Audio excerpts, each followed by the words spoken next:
आखिरकार जवाहर अपनी मोहब्बत का ऐसा सबूत दिया जिसे देकर इजाज साहब भी समझ जाते हैं कि पारस जवाहर के लिए सिर्फ एक पसंद नहीं बल्कि इसकी पूरी जिंदगी है। पारस को बचाते हुए जवाहर खुद गोली का निशाना बन जाता है, लेकिन आखिरी वक्त तक वह पारस का हाथ नहीं छोड़ता। आफताब जवाहर और पारस पर गोलियां चलाकर वहां से फरार हो जाता है। पारस फौरन जवाहर को संभालती है और इसे फौरन अस्पताल ले जाया जाता है। जवाहर की हालत बहुत ज्यादा खराब होती है और डॉक्टर इसे बचाने की पूरी कोशिश करते हैं। उधर अस्पताल में बेजाद बख्त खुद को बहुत ज्यादा कसूरवार समझ रहे होते हैं। वह इजाज साहब के सामने हाथ जोड़कर खड़े हो जाते हैं और कहते हैं कि मेरी वजह से एक बार फिर तुम्हारे बेटे को तकलीफ पहुंची है। अगर जवाहर को कुछ हो गया ना तो मैं कभी खुद को माफ नहीं कर पाऊंगा। इजाज साहब भी इस वक्त बहुत ज्यादा परेशान होते हैं। उन्हें पहली बार एहसास होता है कि जवाहर ने पारस के लिए कितनी बार अपनी जान खतरे में डाली है। इसी वक्त हारून भी वहाँ मौजूद होता है। वो इजाज साहब से कहता है कि जवाहर मौत के इतने करीब होने के बावजूद इसने पारस का हाथ नहीं छोड़ा। वो पारस को बचाने के लिए खुद गोली के सामने आ गया। इस सब की वजह सिर्फ पारस नहीं बल्कि जवाहर की सच्ची मोहब्बत भी है। हारून की यह बात इजाज साहब को अंदर से बदल देती है। उन्हें याद आता है कि हमेशा जवाहर और पारस के रिश्ते के खिलाफ रहे, लेकिन उन्होंने कभी ये नहीं देखा कि जवाहर पारस से क्या कुछ कर रहा है और कितनी मोहब्बत करता है उससे। इसी दौरान शाहीन भी अस्पताल पहुंच जाती है। वह बेजाद बख्त के पास आते ही रोने लगती है और इनसे माफी मांगने लगती है। शाहीन कहती है कि मैं अपने बेटे आफताब की हरकतों पर आप बहुत ज्यादा शर्मिंदा हूँ। मैंने कभी भी नहीं चाहा था कि बात यहाँ तक पहुँचे। बेजाद बख्त शाहीन को देखकर कहते हैं कि आफताब ने अब हदें पार कर दी हैं। वह सिर्फ पारस को नुकसान पहुंचाने की कोशिश नहीं बल्कि जवाहर की जान भी खतरे में डाल दी है। वो साफ कह देते हैं आफताब को अब कभी माफी नहीं मिलेगी, माफी की गुंजाइश अब नहीं रही। शाहीन रोती रह जाती है क्योंकि इसे अंदाजा हो जाता है कि इस बार आफताब ने ऐसा काम किया है जिसका नुकसान पूरे खानदान को बर्दाश्त करना पड़ेगा। दूसरी तरफ डॉक्टर जवाहर का इलाज कर रहे होते हैं और पारस मुसलसल दुआएं कर रही है और बार बार डॉक्टर जवाहर के बारे में पूछती है और उसे यही फिक्र होती है कि जवाहर आंखें खोल दे। काफी वक्त गुजरने के बाद जवाहर की आंखों में हल्की सी हरकत होती है। पारस फौरन ही इसके करीब जाती है। जवाहर आहिस्ता आहिस्ता आंखें खोलता है। पारस की आंखों में खुशी के आंसू आ जाते हैं और इसे यकीन नहीं आता कि जवाहर ने आखिरकार अपनी आंखें खोल दी हैं। इजाज साहब भी जवाहर के पास होते हैं। वो जवाहर से कहते हैं मैं तुम्हारी मोहब्बत को कभी नहीं समझ पाया। मैं हमेशा अपने फैसले को तुम पर मुसल्लत किया और मैंने देखा कि तुम पारस के बगैर खुश नहीं रह सकते। तुमने अपनी मोहब्बत के लिए अपनी जान तक दांव पे लगा दी। इजाज साहब जवाहर से माफी मांगते हुए कहते हैं कि अगर तुम खुशी की खुशी पारस के साथ है तो मैं खुद तुम दोनों का रिश्ता कबूल करता हूँ। बेजाद बख्त भी आगे बढ़ते हैं और पारस और जवाहर का हाथ एक दूसरे के हाथ में दे देते हैं। पारस की आंखों में खुशी के आंसू आ जाते हैं और जवाहर भी इन्हें देखकर मुस्कुराने लगता है। इन दोनों खानदानों के दरमियान कोई रुकावट नहीं रहती। इजाज साहब खुद जवाहर और पारस की शादी के लिए तैयार हो।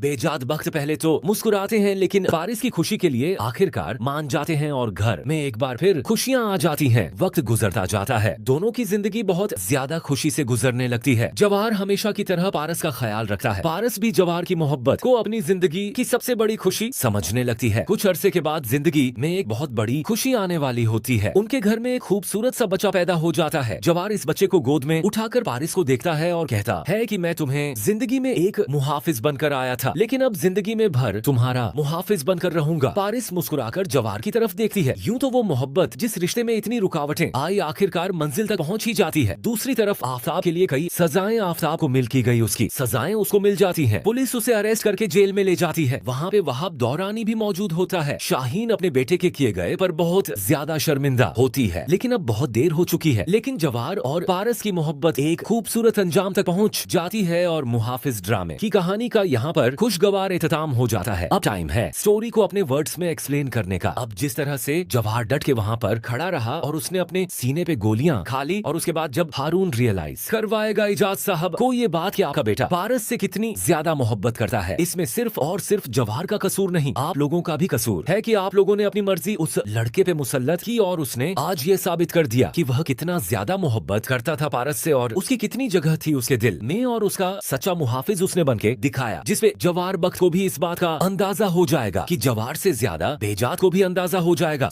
और कि जवाहर से ज्यादा मुहाफिज बद्धा जिंदगी भर के लिए इसके लिए कोई भी नहीं हो सकता। और वो बहुत ज्यादा शर्मिंदा भी होते हैं और वो इजाज साहब से माफी भी मांगते हैं इस चीज की, मुझे माफ कर दो और तुम मेरे दोस्त हो और मैं नहीं चाहता था तुम्हारे बेटे की जिंदगी को मुश्किल में दांव पे लगाना। जिस पर इजाज बख्त जो है, इजाज साहब जो है वो भी शर्मिंदा होते हैं और कहते हैं कि माफी मांगने की कोई जरूरत नहीं है, बल्कि इस हादसे ने मेरी आंखें खोल दी हैं। मैं अपने बेटे को इस तरह के कुएं में धकेल रहा था जहां मैं यह नहीं समझ पा रहा था कि मेरे बेटे की असल खुशियां क्या हैं, तो वो भी फिर इस चीज के लिए रजामंद हो जाएंगे, दोनों की शादी हो जाएगी।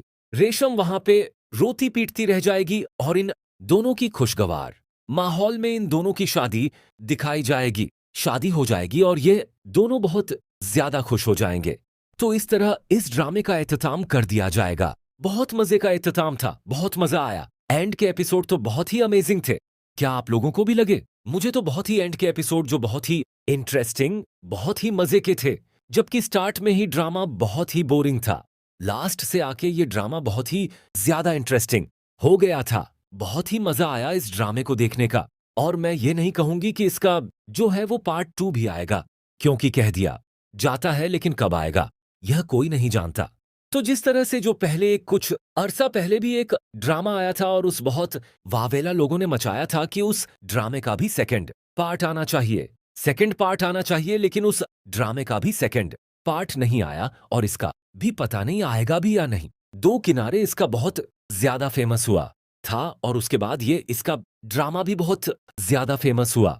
इनके सभी ड्रामे फेमस होते हैं क्योंकि लोग इनको पसंद बहुत ज्यादा करते हैं। तो आप लोगों को मेरे साथ जुड़ने का बहुत ज्यादा शुक्रिया। बहुत ज्यादा लोगों ने अच्छे कमेंट्स भी किए। बहुत अच्छा आप लोगों के साथ गुजरा, बिल्कुल एक फैमिली के साथ, फ्रेंड्स की तरह। बिल्कुल लास्ट में जिस तरह मैं अपना ओपिनियन देती हूं, बहुत मजा आया आप लोगों के साथ और उम्मीद करती हूं कि आप लोगों ने भी इसी तरह एंजॉय किया होगा, आपको भी मजा आया होगा।